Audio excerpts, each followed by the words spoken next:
guys, we got a gallery backyard barbecue slew of firsts here on today's show inside the shack.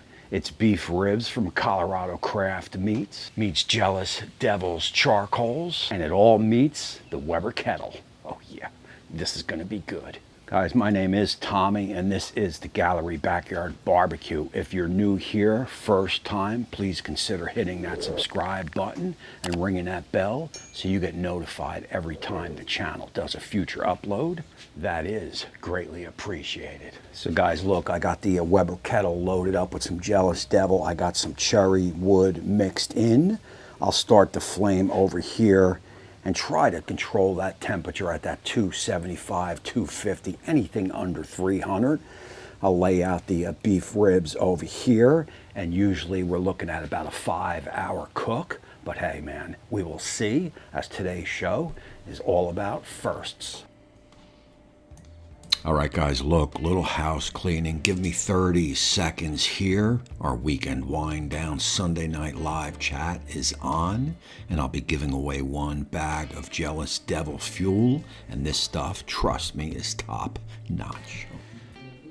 Today's beef ribs were provided to the show by Colorado Craft Beef. Look, I got a link down in the description. You follow that link, use the code GalleryBBQ, and get yourself 5% off. Oh, yeah.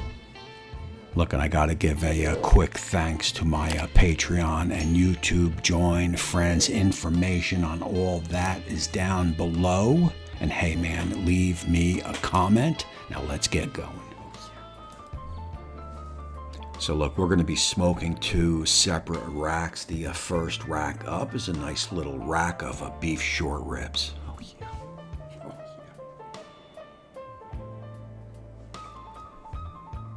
So basically here you do have some silver skin underneath that fat, so it's going to have to come off. Get your knife under there, tilt it up, and use the skin to your advantage.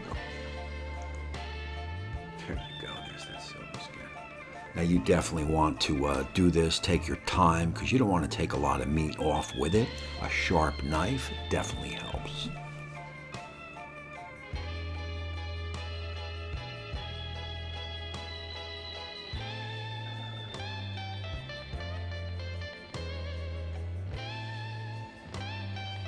And you can see that kind of shine, that is your silver skin, and it's not going to break down. It's not going to render again. It has to come off. I'm going to go with a kosher salt, keeping it simple.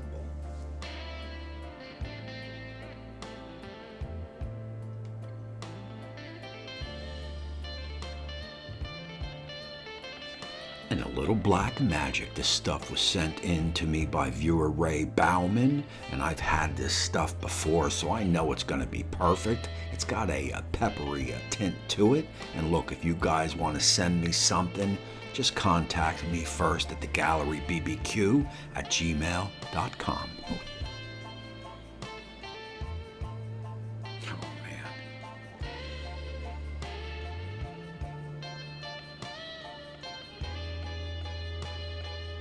Guys, this is a nice rack for me. My wife will get that smaller rack. These are some beef plate ribs. And basically we're going to do the same thing to these. First you want to dry it off and get that silver skin off. Oh yeah.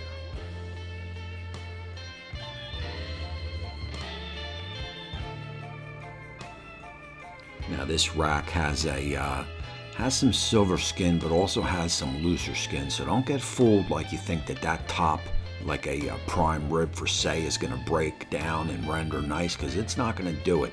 You'll see as I'm cleaning along, I'll show you the silver skin, and like I said, it has that shiny sheen on it, and definitely has to go.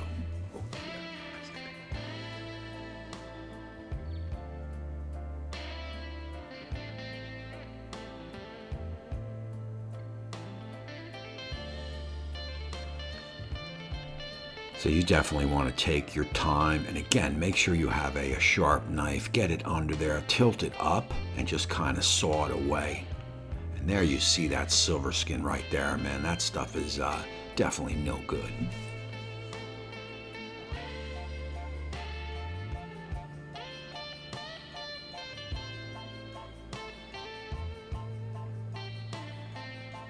And there's a close-up shot for you guys. It's gotta go, man.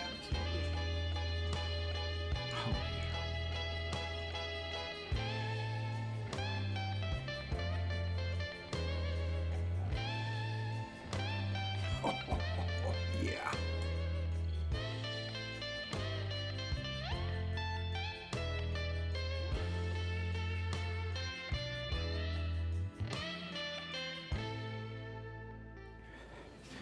All right, guys, here's a little update of where I'm at now. I've got the beef ribs all seasoned up. And they'll sit there, they'll come up to room temperature for about maybe 15, 20 minutes as I tend to my Weber over here. I got we've got it lit, it's flaming. We've got all the vents closed. We're trying to choke it out and stabilize the temperature.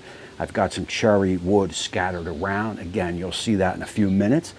Once I get my temperature stabilized, we want to keep this thing under 300 Fahrenheit. What we want to do here is we want to adjust our vents as the temp comes up to temperature, right? As the thermometer comes up to temperature.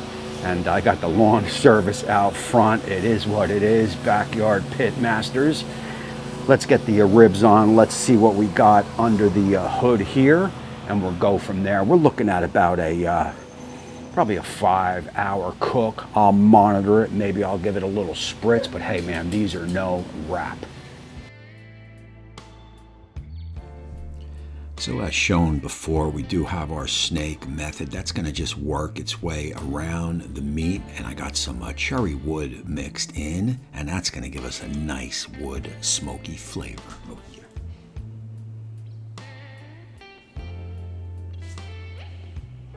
And also you could see I am monitoring the temp inside the pit in 2 separate spots.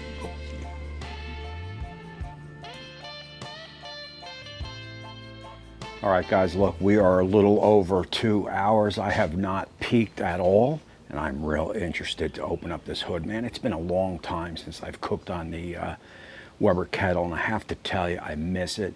You can get just as good as temp control, if not even better, than the Masterbuilt or the Pit Boss. Once you get the kettle up to temp, you just start choking it down to get that temp control from working your bottom vent and also your top vent. And once you get that thing dialed in, man, she just holds right there. And if she does raise a little bit, you just choke it down a little bit more, man. It's pretty cool. Look, I am gonna go in, we're gonna go in together, we're gonna take a look, and I may give it a little spritz. Oh, come on.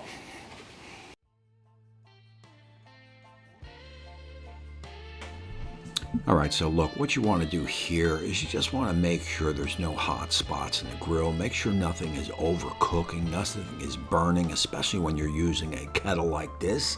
But as you can see, we are snaked pretty far away from the meat, so we should be good. Oh, yeah. Oh, bring it in.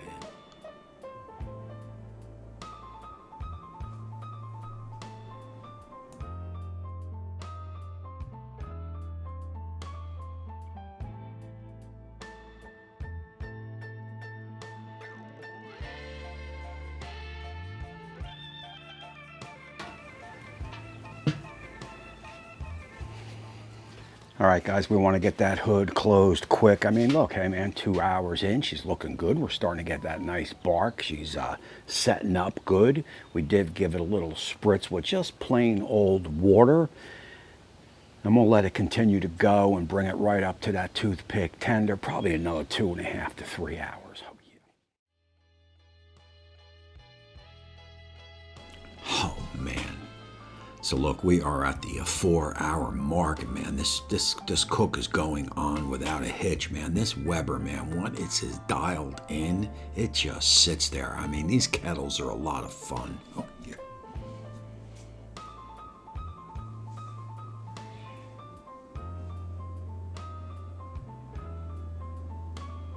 Oh, man, nice bark.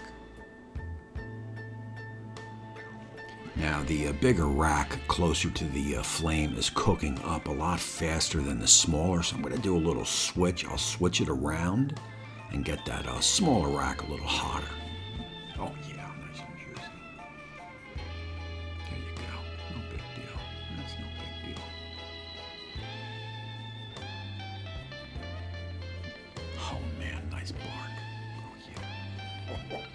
nice rack. Oh, yeah. And that fire right there, those that don't know, every time you open up the pit and introduce some air in there, it is going to, well, it's going to light up the wood, right? That is in there with the fuel. And we are probing like, well, man, we're probing like butter. So this big rack is going to come off. Oh, man.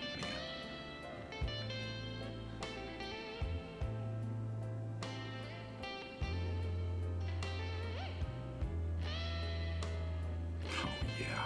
Oh,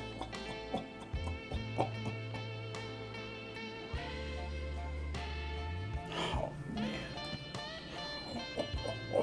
Oh, yeah. Oh, yeah. We will get that wrapped up into some foil, let it just sit there until the smaller rack is ready, which is now. So look, we're going to get this smaller rack off. Make sure you guys hit that subscribe button and ring that bell so you get notified every time the channel does a future upload. And don't forget our live talk happening July 4th night where I will give away a bag of fuel. And look, let's close this out and take it in live. All right, guys, look, that is it. A little under 5 hours on the cook from start to finish, probably about 4 hours and 45 minutes. The bigger rack, which was closer to the snake of the fuel, actually was done a little bit sooner than the smaller rack, which was definitely further away. And look, the Weber kettle, man, you gotta love it, man. That little snake method again, man, once you get that dialed in, it just holds temperature. That's what it does, and that's why the Weber kettle, tried and true, is probably pound for pound the best pit on the market. So look, man, what I'm going to do, it is about 95 degrees out here. I'm going to unwrap these. First off, I'm going to swing the cameras around. I'm going to give it a quick unwrapping, a quick taste test, and then some final thoughts. Oh, yeah.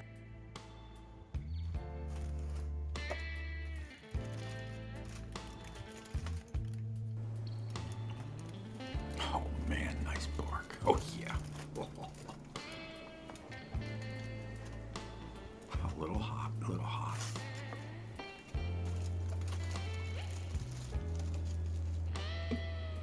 Oh, man, it's like the moment of truth right here. Oh, yeah, man.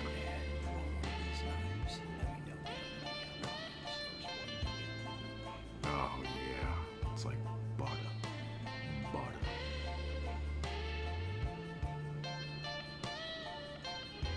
Oh, man.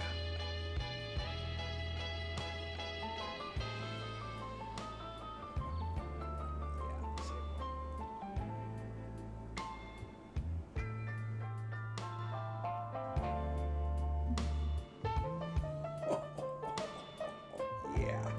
Yeah.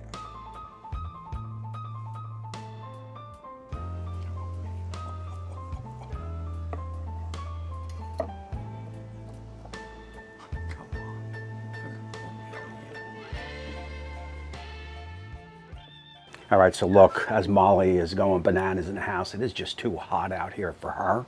So let me just do a quick taste test, and then we will wrap this up. And all right, here we go, man. Cheers.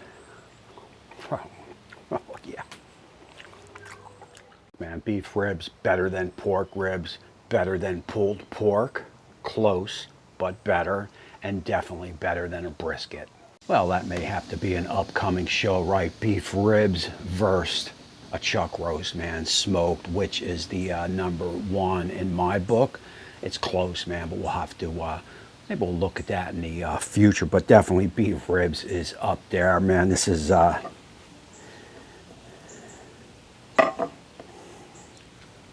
this is money, yeah. So look, man, that is it. I'm gonna close out this one, and until next time, we will see you soon.